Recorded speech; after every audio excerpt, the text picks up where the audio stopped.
Sa ngalan ng Ama, ng Anak at ng Espiritu Santo. Amen. Ang pagpapala ng ating Panginoong Jesucristo, ang pag-ibig ng Diyos Ama, at ang pakikipagkaisa ng Espiritu Santo, naway sumainyong lahat. At sumainyo rin.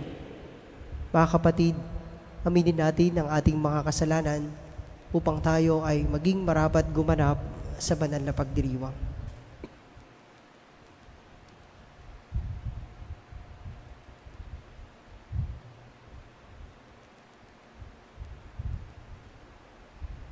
Inaamin ko sa makapangyarihang Diyos at sa inyo mga kapatid na lubha akong nagkasala sa isip, sa salita at sa gawa at sa aking pagkukulang.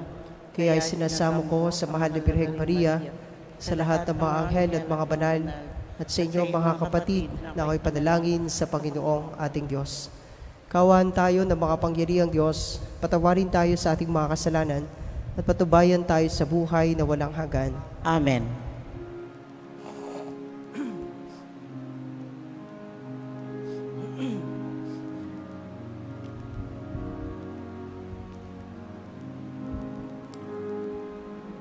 Panginoon,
manalangin tayo.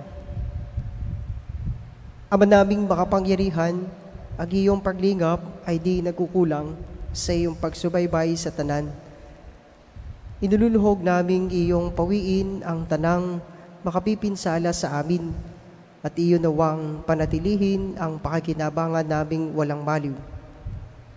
Sa pamamagitan ni Jesucristo kasama ng Espiritu Santo, magpasawalang hanggan.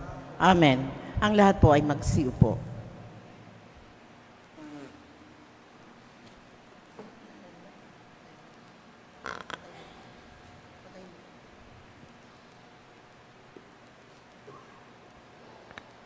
Pagbasa mula sa aklat ni Tobit. Noong mga araw na iyon, sa sama ng loob, ako'y napaiyak ng malakas. Tumatangis akong nananalangin ng ganito: Ika'y mahabagin at makatarungan, tapat ka, O Panginoon, sa lahat ng bagay. Kaya naman ako'y iyong kahabagan, linisin ako at iyong tulungan. Sa kasalanan ko'y huwag mong parusahan, sa di sinasadyang mga kamalian at pagkakasala ng aking magulang. Sa pagkakasala nila at paglabag, itong aming lahi natapot naghihirap, maraming namatay nang sila'y nabihag. Kahit saang bansang aming kasadlakan, tinutuya kami at pinag-uusapan, labis na nalagay sa kahihiyan. Ang mga parusang iyong iginawad, tapat at totoo sa aming tumpak. Sa mga magulang namin nararapat, pati sa amin ang parusay tumpak, pagkat ang utos mo'y di namin tinupad. Gawin mo sa akin iyong maibigan, pabayaan mo ng makitil ang buhay. Bayaan na akong mabalik sa lupa, masarap pa sa aking ako'y mamayapa. Di ko matitiis na ako'y uyamin, lubhang mabigat na ang aking pasanin. Panginoon, bayaan ang hirap ko'y magwakas, at mamahinga ako sa lahat ng hirap. Mabuti pa ngayon ako'y mamatay, kaysa magtiis pa ng hirap sa buhay, na ang naririnig ay mga pang-uyami. Nang panahong iyong sa Ekbatana, Media, ay may isang dalagang ang pangalay Sara. 7 ulit na siyang nagpakasal, ngunit bago siya masipingan, bawat napangasawa niya ay pinapatay ng demonyong Asmodeo. Isang araw, ininsulto siya ng isang babaeng utusan ng kanyang ama. Wika nito, "Pihong ikaw ay pumatay sa iyong mga naging asawa. Tingnan mo, 7 ang naging asawa mo, ngunit wala ni isang nakapagdulot sa iyo ng kasiyahan. Yan ba ang dahilan kaya mo kami pinagmamalupitan? Mamamatay ng asawa, mabuti pa'y magpakamatay ka na rin. Hindi namin gustong ikaw ay magkaanak pa." Lubhang nalungkot si Sara ng araw na iyon. Umiiyak siyang umakyat sa silid ng kanyang ama. Nais na niyang magbigti, ngunit nagbago ang kanyang isip. Hindi, nasabi niya sa sarili, "Hahamakin ng mga tao ang tatay ko kapag ito'y ginawa ko. Tiyak na sasabihin nila sa kanya, iisa-isa ang anak mong babae nagpakamatay pa dahil sa malas. Para kang itinulak ang aking ama sa hukay sa sama ng loob. Nanasiya na ang kumitil sa aking buhay para hindi na ako tuyain ng mga tao." Kaya't noon di humarap si Sara sa bintana. Itinaas ang mga kamay at nanalangin. Ang dalangin ni Tobit at ni Sara ay narinig ng Panginoon. Noon di, tinugon niya ang kanilang pagluhog. Sinugo niya si Anghel Rafael upang sila'y tulungan. Ang salita ng Diyos. Salamat sa Diyos.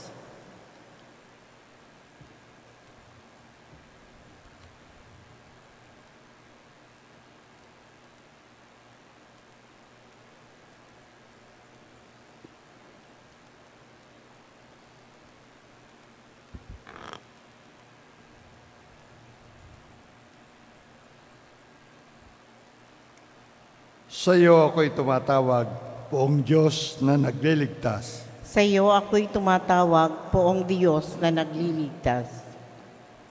Sa iyo, O Poon, ako'y tumatawag. Ako'y may tiwalang iyong ililigtas. Tubusin mo ako sa kahihiyan upang di magtawa ang aking kaaway.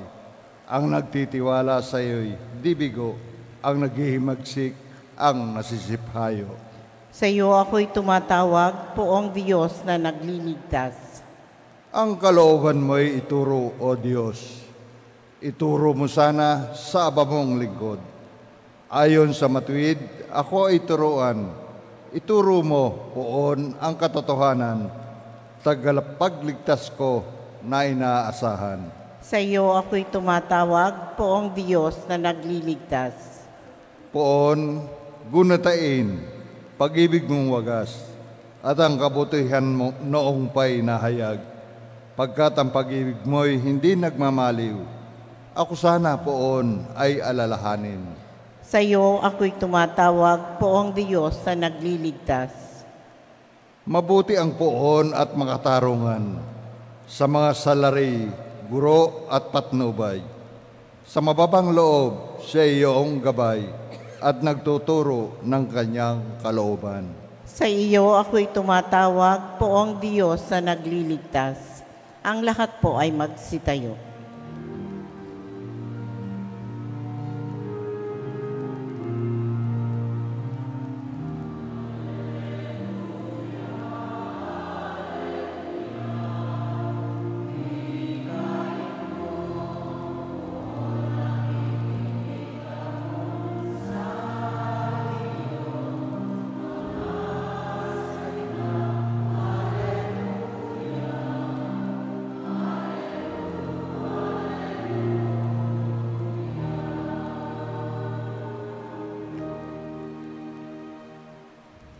Sumainyo ang Panginoon.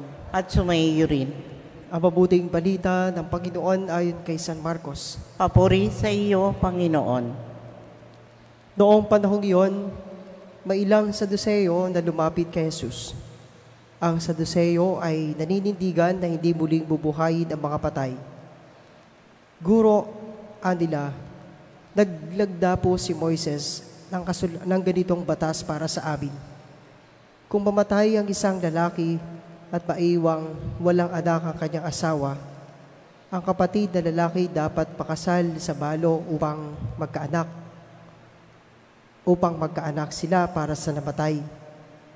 May 7 magkakapatid na lalaki. Nag-asawa ang panganay at namatay na walang anak. Napakasal sa balo ang pangalawa at namatay na wala ring anak. Gayun din ang nangyari sa pangatlo at sa mga sumusunod pa. Isa-isang napangasawa ng babae ang 7 magkakapatid at sila'y namatay na walang anak. Sa kahuli-hulihay namatay rin ang babae. Ngayon, sino po sa 7 ang kikilanlin niyang asawa sa muling pagkabuhay? Yamang napangasawa niya silang lahat. Sumagot si Jesus, "Maling-mali kayo. Alam ninyo kung bakit? Hindi ninyo nababatid ang mga kasulatan ni ang kapangyarihan ng Diyos. Sapagkat sa muling pagkabuhay, ang mga tao ay hindi na mag-aasawa. Sila'y magiging tulad ng mga anghel sa langit. Tungkol naman sa muling pagkabuhay, hindi pa ba ninyo nababasa sa aklat ni Moises ang tungkol sa nagliliyab na mababang punong kahoy? Ganito ang nasusulat na sinabi ng Diyos kay Moises, Ako ang Diyos ni Abraham, ang Diyos ni Isaac, at ang Diyos ni Jacob. Ngunit ang Diyos ay hindi Diyos ng mga patay, kundi ng mga buhay. Maling-mali kayo." Mga kapatid, ang mabuting balita ng Panginoon. Pinupuri ka namin, Panginoong Heso Kristo. Ang lahat po ay magsiupo. Sa mapagpalang umaga po sa inyong lahat. Pagpalang umaga din po, Padre. Meron bang forever? Para sa mga taong bigo sa pag-ibig, walang forever. Wala talagang forever kapag ang pamantayan ng ating pag-ibig ay dito lamang sa lupa. Sapagkat ang lahat ay lumilipas. Walang nananatili. Pero ang pag-ibig ng Diyos ay walang hanggan at walang sukatan. Ito ang hindi matanggap ng mga Saduceo na binabanggit sa ating Ebanghelyo. Para sa kanila, walang langit, walang muling pagkabuhay, walang forever.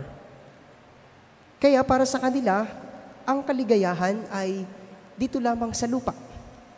Nagpapakasasa sila sa daigdig na ito. Ang lahat na magdudulot sa kanila ng saya ay ginagawa nito dito sa lupa, sapagkat natatapos ang yugto ng buhay sa kamatayan. Subalit iba ang itinuturo sa atin ng ating pananampalataya. Saklaw ng paglingap ng Diyos o saklaw ng pag-ibig ng Diyos kahit ang mga kapatid nating naunang yumao sa atin. Ang pag-ibig ng Diyos ay lampas sa hangganan ng kamatayan. Hindi namamatay ang pag-ibig ng Diyos. Hindi nawawala ang pag-ibig ng Diyos. Nananatili ang Diyos sa nakaraan, sa kasalukuyan, at sa panahong darating. Kaya po tama yung mensahe ng isang awit, sana'y wala ng wakas. Parang ang Diyos ang nangungusap sa atin dun sa mga linya nito. Walang hanggan at walang katapusan kitang iibigin. Kaya naman po, kung magmamahal tayo, gawin natin itong walang sukatan. Kung magmamahal tayo, gawin natin itong walang pasubali at walang kondisyon. Katulad ni Jesus, ipinakita niya ang isang uri ng pagmamahal na walang kondisyon. Kung hindi ka makatanggap ng sukli sa pagmamahal mula sa ibang tao, hindi ibig sabihin nun, walang kwenta ang pag-ibig mo. Ang mahalaga, gumagawa ka ng mabuti. At yon ay dakila sa mata ng Diyos. Yon ang magdadala sa iyo, papunta sa langit, papunta sa iyong forever. Kaya nga po, mga binamahal kong mga kapatid, sa buhay natin dito sa lupa, nagsisimula tayong magpunla o magtanim ng binhi ng walang hanggang buhay. Kaya sa bawat pag-aalay, paghahandog natin ng panahon, ng talino, ng ating paglilingkod, ng ating yaman, nasusulyapan natin ang langit dito sa lupa. Kaya sana, huwag tayong magsasawa. Huwag tayong titigil na gumawa ng mabuti dito sa lupa. Wika ng isang author, what we do for ourselves dies with us, but what we do for others and the world remains, and it is forever. Magawa nawa natin palagi ang mabuti dahil ang Diyos na ang bahala sa bandang huli ng ating buhay. Amen.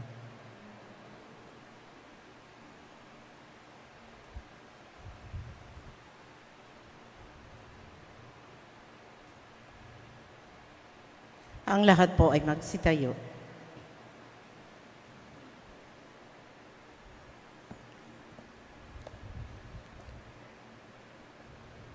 Napakamaluwalhati ng kapayapaan at pag-asa na muling pagkabuhay. Malaya ang ating mga puso mula sa di makatwirang pag-aalinlangan at pagdududa sapagkat naniniwala tayo sa pangako ng iisang nabuhay na maguli sa walang hanggang kaluwalhatian. Sa bawat panalangin ng ating tugon, Diyos ng mga buhay, pakinggan mo kami. Diyos ng mga buhay, pakinggan mo kami. Ang simbahan naway patuloy na magpahayag ng mabuting balita ng muling pagkabuhay at ng buhay na darating. Manalangin tayo sa Panginoon. Diyos ng mga buhay, pakinggan mo kami. Sa ating pang-araw-araw na buhay, tayo naway makapaghatid ng liwanag ng pag-asa sa mga nabubuhay sa kadiliman at kawalan ng pag-asa. Manalangin tayo sa Panginoon. Diyos ng mga buhay, pakinggan mo kami. Ang mga Kristiyano saan man na naway hindi maging taong legalismo at mga panlabas na tumutupad sa batas, kundi maging mga taong mayroong pusong ginagawa ng mga nararapat nilang gawin bilang mga anak ng Diyos. Manalangin tayo sa Panginoon. Diyos ng mga buhay, pakinggan mo kami. Ang mga may sakit, naway matagpuan ang mapagpagaling na presensya ni Kristo sa kanilang buhay. Manalangin tayo sa Panginoon. Diyos ng mga buhay, pakinggan mo kami. Sa ating panalangin para sa yumao at para sa mga nagluluksa, para sa kanilang paglisan, naway magdulot sa kanila ng pag-asa at kasiyahan sa kanilang paghihinagpis ang muling pagkabuhay ni Kristo. Manalangin tayo sa Panginoon. Diyos ng mga buhay, pakinggan mo kami. Sama rin natin ang ating mga pansariling kahilingan at panalangin. Gayun din ang mga taong napangakuan nating ipagdasal ang mga nangangailangan ng panalangin, lalo tigit ang mga may karamdaman.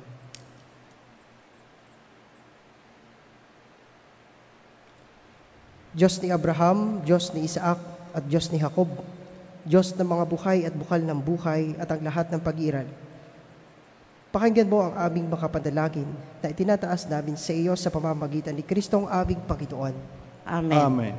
Ang lahat po ay magsisiupo, tayo po'y dadako na sa pag-aalay.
Sa isang tangkay ng ubas, inumig, nagbibigay lakas. Pagsitayo po ang lahat. Manalangin kayo mga kapatid upang ang paghahain natin ay kalugdan ng Diyos sa makapangyarihan.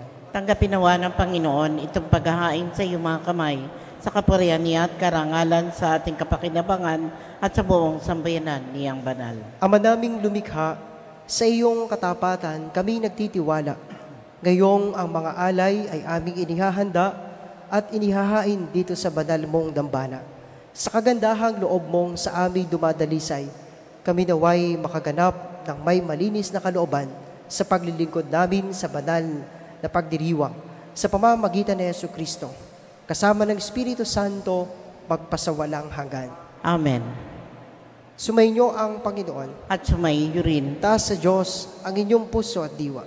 Itinaasa namin sa Panginoon. Pasalamatan natin ang Panginoong ating Diyos. Marapat na siya ay pasalamatan. Ama naming makapangyarihan, tunay ngang marapat na ikaw ay aming pasalamatan. Sa pamamagitan ni Jesucristo na aming Panginoon, ikinalugod mong sa Kanya'y baguhing mabuti ang lahat, at sa pamamagitan niya'y aming tinatanggap ang iyong abot-abot na kaloob at paglingap. Kahit na siya ay hindi naiba sa iyo, minabuti niyang maging di rin naiiba sa mga tao. Hamak siyang tulad namin sa kamatayang totoo, noong inihain niya ang sarili namin nang kami makasundo mo. Kaya naman iyong idinanghal siya at iyong itinampok upang sa lahat siya'y manguna. Ngayon nga ay lahat ng sa Kanya'y nakikiisa ay talagang magkakamit ng iyong buhay at ligaya.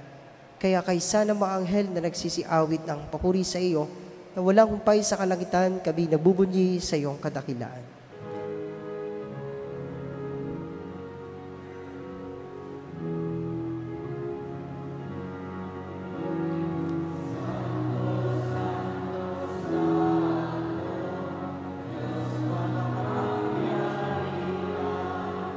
Puspos ng walhati ang langit at lupa, o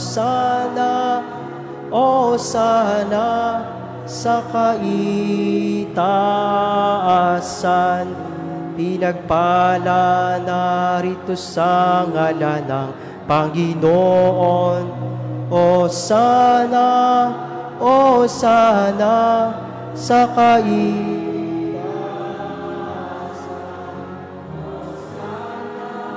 o sana sa kaitaasan.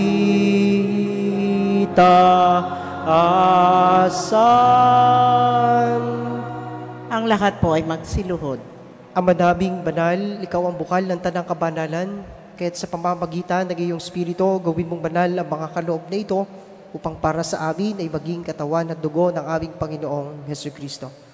Bago niya pinagtiis ang kusang loob na maging handog, ginawa kanya ang tinapay. Pinasalamatan kanya, pinagati-hati niya yon, niabot sa kanyang mga alagad at sinabi, "Tanggapin ninyong lahat ito at kanin. Ito ang aking katawan na ihahandog para sa inyo."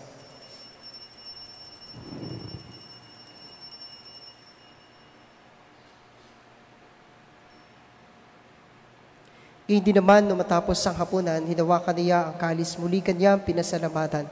Niabot niya ang kalis sa kanyang mga alagad at sinabi, "Tanggapin ninyong lahat ito at inumin. Ito ang kalis ng aking dugo, ng bago at walang hanggang tipan. Ang aking dugo na ibubuhos para sa inyo at para sa lahat sa kapagpapatawad ng mga kasalanan. Gawin ninyo ito sa pag-alaala sa akin."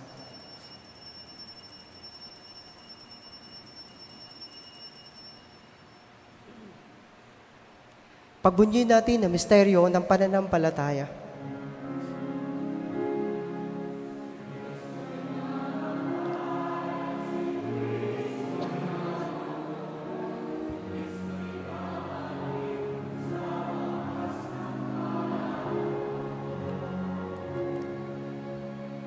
Ama, ginagawa namin ngayon ang pag-alaala sa pagkamatay at muling pagkabuhay ng iyong anak, kaya diniaalay namin sa iyo ang tinapay na nagbibigay buhay at ang kalis na nagkakaloob ng kaligtasan.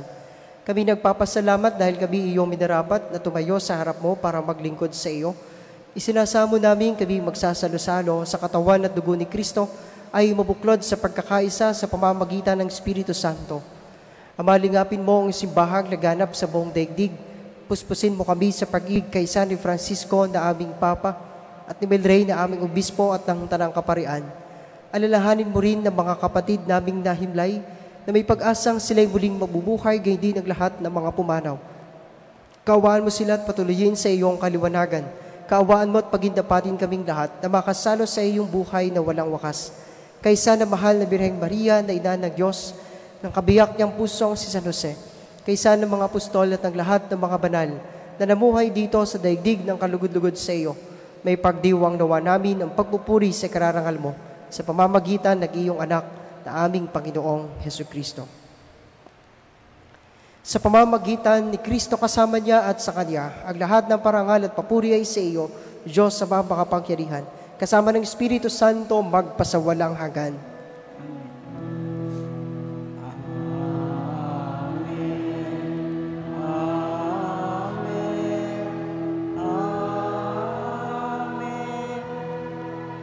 Ang lahat po ay magsitayo. Sa tagubilin ng mga nakagagaling na utos at turo ni Jesus na Panginoon natin na Diyos, ipahayag natin ng lakas loob.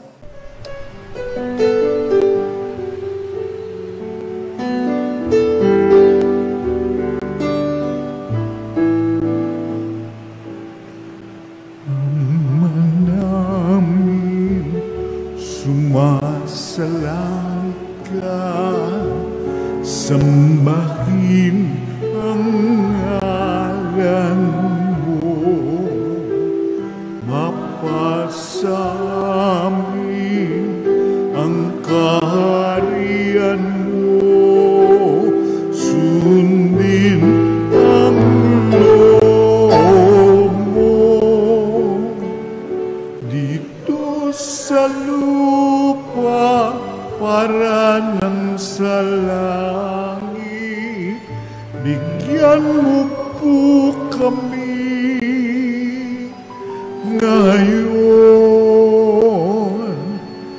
ng aming kakanin sa araw-araw at patawarin mo kami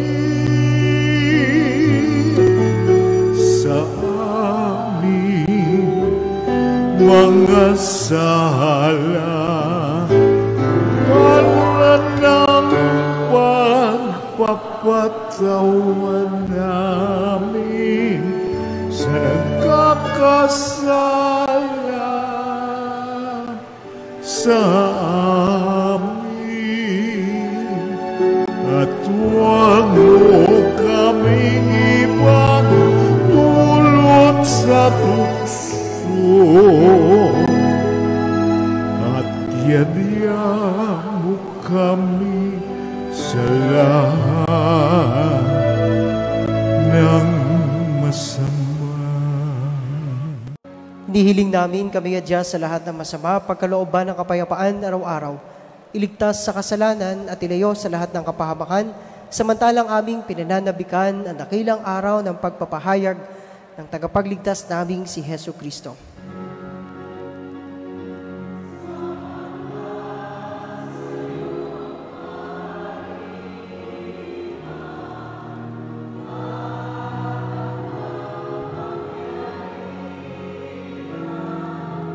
At ang kapurihan magpakailanman. Amen.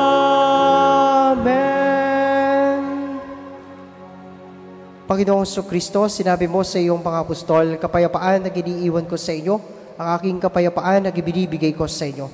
Tunghayan mo ang aming pananampalataya at huwag ang aming mga pagkakasala. Pagkalooban mo kami ng kapayapaan at pagkakaisa ayon sa iyong kalooban, kasama ng Espiritu Santo magpasawalang hanggan. Amen. Ang kapayapaan ng Panginoon ay laging sumainyo. At sumaiyo rin. Magbigayan kayo ng kapayapaan sa isa't isa.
Ang lahat po ay magsiluhod.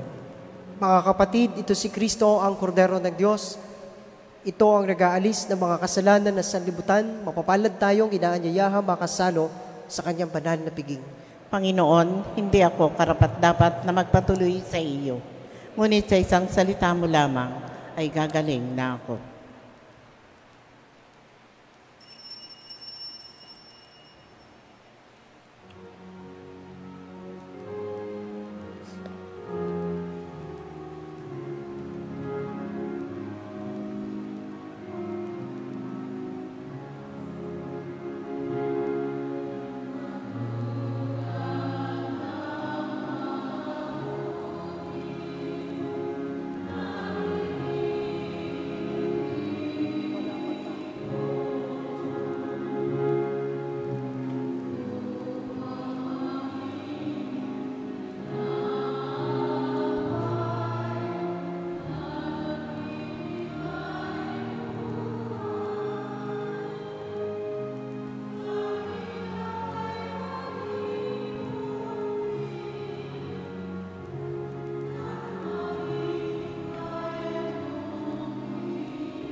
Ang lahat po ay magsitayo. Manalangin tayo. Ama naming mapagmahal, pagharian mo sa iyong Espiritu, kaming pinapakinabang mo sa katawan at dugo ni Kristo, upang di lamang sa pagsasalita, kundi rin naman sa pagsasagawa. Ikaw ay aming may pagdangal at maging marapat kaming makapasok sa kaharian mo sa kalagitan. Sa pamamagitan ni Jesucristo kasama ng Espiritu Santo, magpasawalang hanggan. Amen. Sa mga nagdiriwang ng kanilang kaarawan, anibersaryo ng kanilang kasal, pupunta sa ibang bansa at kukuha ng pagsusulit. Pumunta po dito sa unahan para po sa panalangin at pagbabasbas. At isusunod na rin po ang pagbabasbas ng mga religious articles. Manalangin tayo.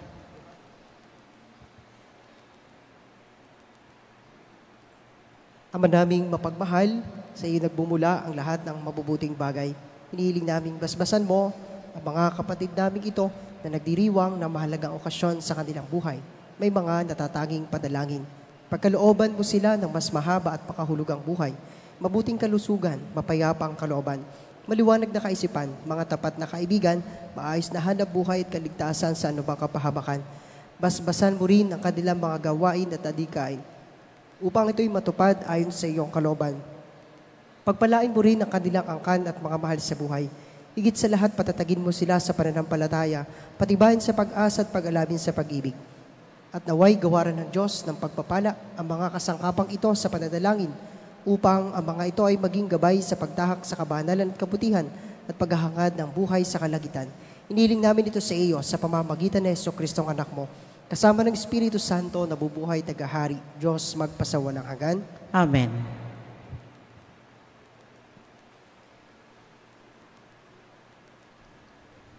Palakpakan po natin ang mga nagdiriwang ng kanilang kaarawan, anibersaryo ng kanilang kasal.